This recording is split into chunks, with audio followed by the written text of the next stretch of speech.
Okay, so now I'll be talking about member initializer list in C++.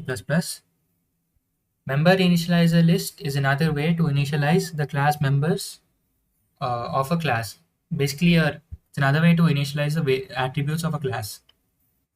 Okay, we have two attributes here, int wheels and string model. So normally, how do we initialize class attributes? We put it in a constructor. We're taking arguments wheels and string model, and then we do wheels equal to underscore wheels, model equal to underscore model. This wheels is the class attribute and this model is the class attribute. This underscore wheels is a local variable in the constructor. So is underscore model.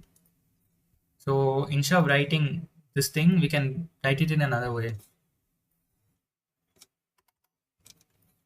We can take, and we don't even need to write anything inside the constructor to initialize the attributes.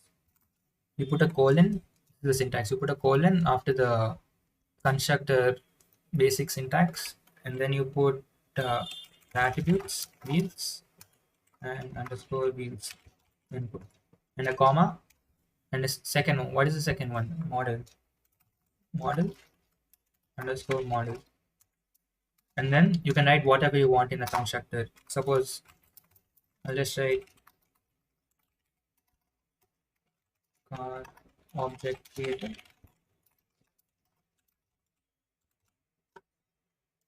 No, so what this line does is it takes the argument underscore wheels and underscore model, and it puts the value into the class attribute wheels.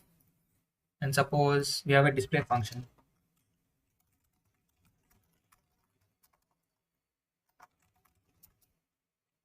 See how wheels, new line, and model,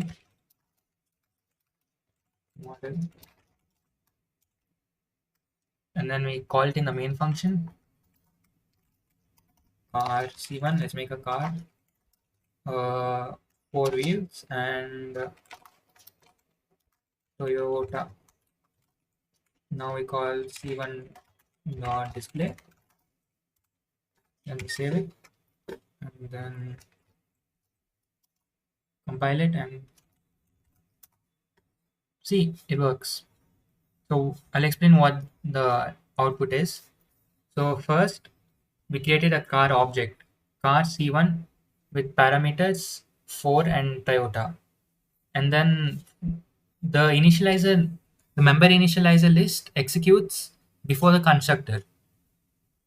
So then wheels will have the value of 4 and model will have the value Toyota before the constructor is even called. So then after we run car C1, our constructor gets executed, and after these get their values assigned, this statement will run. So that's why we have car object created. And then in the next line we're calling c1.display. And what does c1.display do? It just displays the number of wheels and model. So what you might be wondering, what is the use of member initializer list? One way is to avoid the previous method of initializing the attributes of a class, like wheels equal to underscore wheels. You can still do this. This thing is still valid, but if you want to avoid this, you can just write it in one line. By the way, this wheels is the attribute and this wheels is the input from the parameters. And then the most important use of member initializer list is to initialize constant member variables. So what do you mean by that? Suppose the number of wheels is constant. It's preceded by the keyword const. And then you try to do it the previous way, like the default way. Let's just take this out. Let's do wheels equal to underscore wheels, and then model equal to underscore model.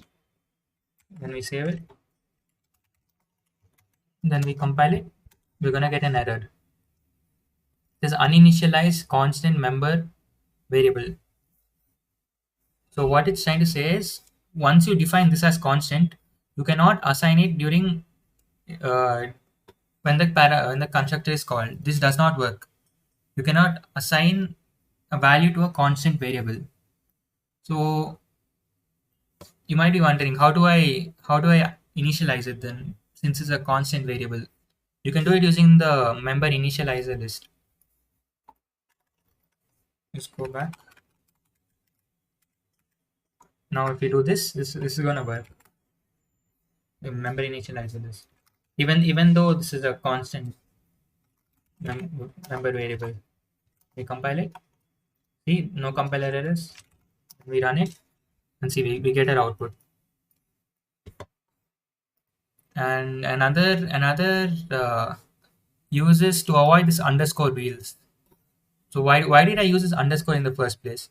This underscore wheels is used to differentiate from wheels. If I have the same name like wheels equal, I go back.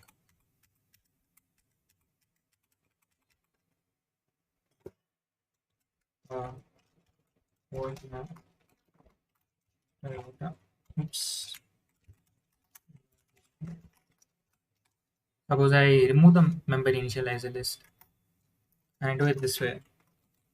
Wheels equal to wheels. And then I remove the underscore here. And then model equal to model.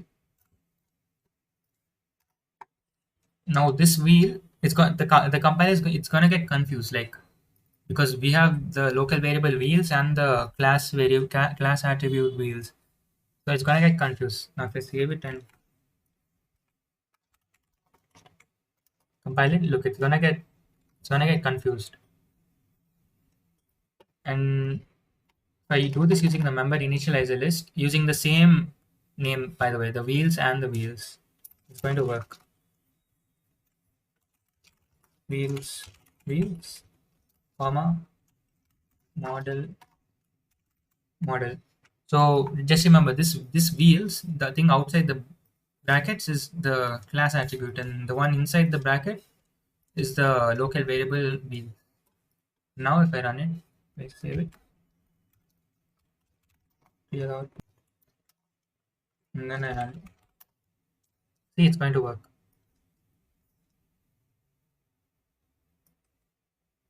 And another small reason is that initializing class attributes using the member initializer list improves your performance a little bit. So those are the main uses and uh, importance of member initializer list in C++. I hope you understood.